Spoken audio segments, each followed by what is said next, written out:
The box was heavier than it looked, covered in layers of dust and old masking tape. Jake hadn't been in his mother's attic in years, not since college, but now she was downsizing, and he'd volunteered to help her move. He dug through a stack of weatherwarp photo albums and mismatched VHS tapes until one caught his eye. The handwriting on the label was faded, but still legible. Jake, 6th birthday. He smiled. That was the year with the clown, the trampoline, the chocolate cake his dad had dropped right on the grass. A good day, or at least he remembered it that way. He popped the tape into an old VCR they'd kept in the living room, still connected to a dusty flat screen. Static crackled across the screen for a moment before the image stabilized. There was sunlit backyard, folding tables, streamers tangled in the breeze. His younger self ran across the screen, chasing a balloon, his parents laughing in the background. Jake leaned back, a soft wave of nostalgia washing over him. Then he saw him. In the far right corner of the frame, just behind the crowd of kids, stood a tall man dressed entirely in black. No one interacted with him. No one even looked his way. His posture was stiff, his hands down at his sides. His face, it wasn't visible. The camera panned away. Then back again, the man was gone. Jake frowned and rewound the tape. Same thing. Same corner. Same figure. Same stillness. Again, no one noticed. Not even the person filming. He paused the video and stared at the screen. Who the hell is that? He called out to his mother, who was organizing boxes in the hallway. Hey, Mom, do you remember this tape? Her footsteps slowed before she appeared in the doorway. Her eyes landed on the pause frame, and something changed in her expression, like a veil had dropped behind her eyes. Where'd you find that? In the attic. Just want to see it again. She looked at the screen, at the shape in black, and for a moment, she didn't speak. Then, abruptly, she stepped forward and ejected the tape. You should throw that out, she said firmly. It's old. Nothing worth keeping. Jake looked at her, surprised. But just get rid of it, she said, already walking away. He picked up the tape and turned it over in his hand. His mother's reaction was odd. Too strong. Too fast. As if she'd seen something she didn't want to admit was there. He slipped the tape into his backpack. That night, long after he got home, Jake couldn't sleep. The man's figure lingered in his mind, like static at the edge of a screen. At 3:14 a.m., he got up, plugged in the VCR in his apartment, and hit play again. And there he was, standing closer this time, watching. Jake watched the tape over and over again. He told himself it was curiosity, nostalgia, maybe even a little paranoia, but he couldn't stop. Every time he hit play, he studied the man in black like he was searching for something hidden beneath the footage. The figure never moved, never interacted. Yet with each rewatch, he seemed clearer, more defined, like the static that once veiled him was peeling away. On the 5th viewing, Jake hit pause. The man's head was slightly tilted, not down, not up, but angled, as if looking directly at the camera, at Jake. That realization sent a ripple down his spine. He froze the frame and took a photo with his phone. He zoomed in. The resolution was terrible, but something the shape of the head, the faint glint where eyes might be, it felt intentional, like the figure wanted to be seen. He tried to laugh it off. Maybe it was a family friend, someone helping out that day, but the memory wouldn't come. He remembered the cake, the trampoline, the party games. But not that man, not even a shadow of him. He texted his mom again, asking more questions. She didn't respond. Later that night, Jake sat at his computer, comparing old family photos. He pulled out boxes, scanned them, looking for anything unusual. At first, there was nothing. But then, in the background of a Christmas photo from the same year, there was a shape, barely visible, partially obscured by a curtain, but it was him. The same black suit, the same height, a reflection in the window. Jake leaned closer to the screen. His heart pounded harder than it should. He didn't remember that photo being taken. He didn't remember that day at all. By 2 a.m., Jake was exhausted but wired. He stumbled into the bathroom, splashed water on his face, and looked up. His reflection blinked back at him, but only for a moment. He thought he saw a second figure behind him. He spun around. Nothing. Just the hallway. He exhaled hard. "Get together," he muttered. The next night, it happened again. He had left the tape paused in his VCR when he went to bed. But when he woke up, the TV was on, the tape rewound, and the screen was playing a part he hadn't reached before. It showed a close-up of the kids singing Happy Birthday, his younger self smiling. Then, slowly, the camera turned away from the kids toward the trees behind the fence. In the distance, almost lost in the shadows, was the man in black. But now he was moving. Jake's breath caught. He reached for the remote. But before he could press anything, the tape stopped on its own. A long moment of silence. Then a soft whisper from the speakers. "You forgot me." Jake sat motionless on the floor, heart pounding in his chest, the static crackling like distant thunder. Jake didn't go to work the next day. He couldn't focus, couldn't eat. His world had shifted, subtly but undeniably. The man in black was no longer a figure in a background. He was part of Jake's life now, threaded through his memories, even though Jake couldn't remember letting him in. And that was what unsettled him most. Not just that the man existed, but that Jake had forgotten him so completely, or had been made to forget. He sat on his couch, flipping through old contacts on his phone, looking for anyone who'd been at that birthday, names he hadn't seen in years. He found one, Alex Ferris, a friend from elementary school. They hadn't talked in forever, but Alex had definitely been there that day. Jake remembered the two of them pushing each other on the trampoline. That part was still clear. Jake called. It rang 5 times before someone picked up. "Hello, Alex?" "Hey, it's Jake," Jake Carter. A long pause. "Wow. Man, it's been a while. Everything okay?" "Yeah, sort of. I know this is random, but do you remember my 6th birthday party? Back in my old house?" Another pause. Longer this time. "I don't think so," Alex said slowly. "That's a long time ago. You were there. There was a clown. We had a trampoline. My dad dropped the cake." "Maybe.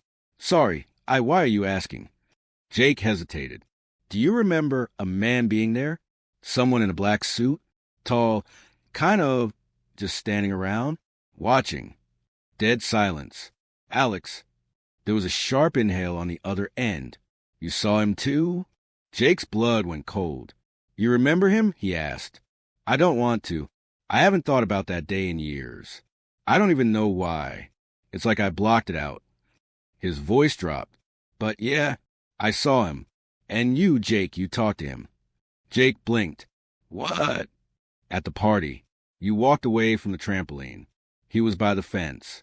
You just stood there, staring at him. Then you started whispering. I thought it was a joke. But then your dad ran over, pulled you away and screamed at the guy, told him to get out. And after that, I don't remember anything." Jake couldn't breathe. "My dad screamed at him?" "I think so. It's fuzzy. But it was the last time I ever saw your dad." Jake sat in silence. His father had disappeared shortly after that birthday. No warning. No note. No body. Just gone. Everyone assumed he'd left, maybe had a breakdown. But this was something else. Alex's voice trembled. "After that day, I started having dreams. The same one. A man in black, standing at the foot of my bed. He never moved, never spoke, just watched. For years. Then they stopped. I forgot them." Jake closed his eyes. "Until now." Alex didn't respond. "Did you ever see him again? Outside of the dreams?" Alex's breath quickened. "Once. In college. In the reflection of a window. Just for a second. I didn't sleep for 3 days." Jake stared at the frozen image on his TV. The blurred silhouette of the man behind the crowd. "I don't remember talking to him. Alex. I swear." "But you did." Alex's voice was barely a whisper now. "You were the first." The line went dead. Jake stared at his phone. And for the first time in his life, he realized some memories don't fade. They hide. Jake drove back to his mother's house the next morning, hands clenched around the steering wheel. The call with Alex still rang in his ears like a bad echo. You talked to him. Jake didn't want to believe it, but every instinct told him Alex wasn't lying. There was something buried deep in Jake's mind, something his memory refused to touch. And whatever it was, it had teeth. When he arrived, the house was quiet. Too quiet. The moving boxes were still stacked in the hallway. The lights were off. Jake knocked, then let himself in. "Mom." No answer. He moved through the living room, past the dusty couch, into the kitchen. Her purse was on the counter. Her keys were still hanging by the door. Her phone buzzed once, screen lighting up with a missed call. She hadn't gone anywhere. "Mom," he called again, louder now. He checked every room. She was gone. Jake stood in her bedroom, the afternoon sun casting long shadows across the bed. On the floor near her nightstand was a piece of paper, yellowed, torn, and half burned at the edges. He picked it up. It was a letter, his father's handwriting. "Linda, if you find this, it means I failed. I tried to stop it. I thought I could. But once you see him, it starts again. I should have destroyed the tape. I should have told Jake. But how do you explain something like this? Don't watch it. Don't let him remember. He's waiting in the corners, not for you, but for our son. Whatever you do, don't say his name. M." Jake's stomach dropped. The letter shook in his hands. He read it again and again, hoping for more, but ended there, burned off at the bottom like someone tried to destroy it mid-sentence.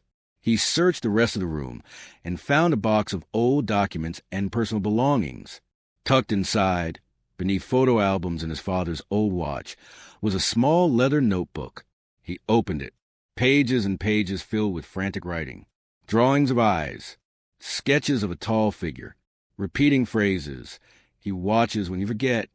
Memory is permission. He's only real if you remember. Jake closed the book, heart pounding in his ears. His mother didn't leave. She was taken. The tape had pulled her in just like it was pulling him. And his father, whatever happened to him, had known. He'd fought it. Maybe he'd lost. Jake looked up, in the bedroom mirror. For a split second, he saw movement behind him. He turned. Empty hallway. But he knew he wasn't alone anymore. He never had been. Jake didn't go home. He couldn't. He checked into a cheap motel off the highway. Notebook clutched in one hand, the tape in the other. The room smelled of bleach and old cigarettes, but he welcomed the sterile normalcy. He drew the curtains shut, locked the door twice, and placed the tape on a nightstand like a loaded weapon. The notebook lay open on the bed beside him, pages fluttering under the weak hum of the ceiling fan. He hadn't been imagining it. His father had seen the man, too, had tried to stop him, tried to forget, and now Jake understood it wasn't about fear. It was about attention. The moment you remember him, the moment your mind gives shape to the man in black, he returns, like a stain bleeding through the paint. The more you look, the more permanent he becomes. Jake began researching the house where the party had taken place. The one he grew up in, the one with the backyard captured in the tape. It was still standing, though abandoned.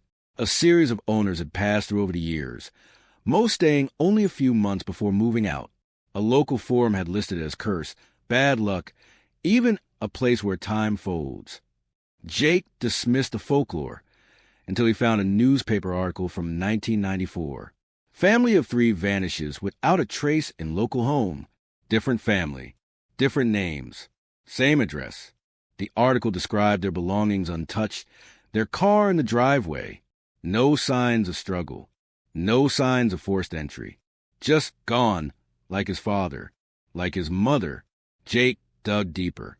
There were more, always the same pattern. Every 10 years, a disappearance. Always in the same house. Always families with young children.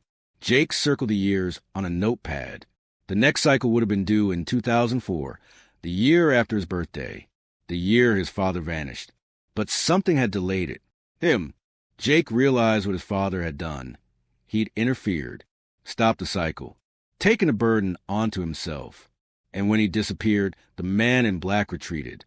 Until now, Jake had watched the tape again. He'd remembered, and that was enough. He looked up at the dark screen of the motel TV.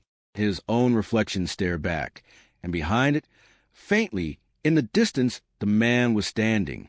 Not in the room, in the reflection of the room, watching. Jake threw a towel over the screen and turned away. He opened the notebook again. His father's handwriting was more frantic in the later pages, bordering on madness. But it was clear he'd been preparing for something. There were instructions, descriptions of mirrors, names erased, symbols crossed out. He'd been trying to trap the entity, or sever the link between memory and presence. But the final note chilled Jake to the bone. He doesn't haunt homes. He haunts memory. The house was never the prison. Jake felt a wave of nausea rise in his throat. He grabbed his bag and left the motel. There was only one place left to go. One place where it had all started. The house. He needed answers. And whatever was waiting inside the house remembered him. The house looked smaller than Jake remembered. Faded paint peeled from the siding. The windows were boarded, but the boards hung loose, weather-warped and brittle. Weeds curled along the porch steps, creeping into the cracks like they were trying to reclaim what had been forgotten. Jake stood at the curb for a long time, clutching his father's notebook like a compass. The house wasn't just wood and brick. It was a memory that had been waiting to wake up. He pushed the door open. Inside, the air was stale. Dust coated everything. Furniture draped in yellowing sheets. Light crept through broken slats, cutting the darkness into uneven shapes. Jake moved slowly, listening to the groan of the floorboards beneath his steps. Every corner held ghosts, not of people, but of moments. He could almost hear the echoes of children's laughter from that long-lost party. He imagined his 6-year-old self running down the hall, oblivious to what had been watching from the shadows. He followed the memory to the basement door. It creaked open. The scent of mildew and rust rushed up to greet him. He clicked on his flashlight and descended. The steps protested under his weight, and when he reached the bottom, he saw it. A door at the back of the basement, partially hidden behind an old shelving unit. Jake shoved it aside. The door opened into a small room, one he had no memory of. The walls were covered in mirrors, cracked, mismatched, smeared with dust. Some were shattered, others intact, but none reflected his flashlight directly. It was as if the light itself bent away, refusing to acknowledge what they showed. In the center of the room was an old VHS player. A television sat in front of it, screen blank. A single tape rested beside it. Jake, 6th birthday. He hadn't brought the tape with him. But here it was. The same handwriting. The same label. He backed away, breath caught in his throat, heart hammering. That's when he saw it. In one of the unbroken mirrors, not behind him, but within the reflection, a child, 6 years old, standing still, staring back at him. Jake's mouth went dry. It was him. Young Jake reached up and pointed. Jake turned slowly. Another mirror. And now, reflected in every surface, the man in black. He stood tall, arms at his sides, face still obscured in shadow, but closer than ever before. In every mirror, he crept forward, but in the room itself, there was nothing. The man was only visible in the reflections. Jake backed away, nearly stumbling. His father's notebook slipped from his hand and landed open on the floor. A final note stared back at him. To forget is to be free, but to remember is to end it. Jake's eyes darted to the TV. Static crackled across the screen, and then a scene played he had never seen before. A young Jake walking into the trees. The man waiting. They stood face to face. The boy whispered something. Jake leaned in. The screen flickered. Then his 6-year-old self looked directly into the camera.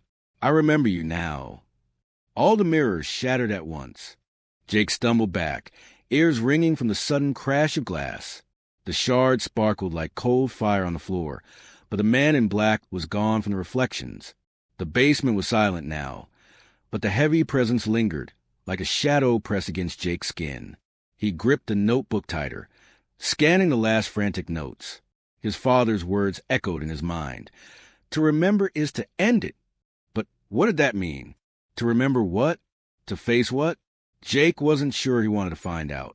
Then a voice, low, cold, but unmistakably real. You remember me.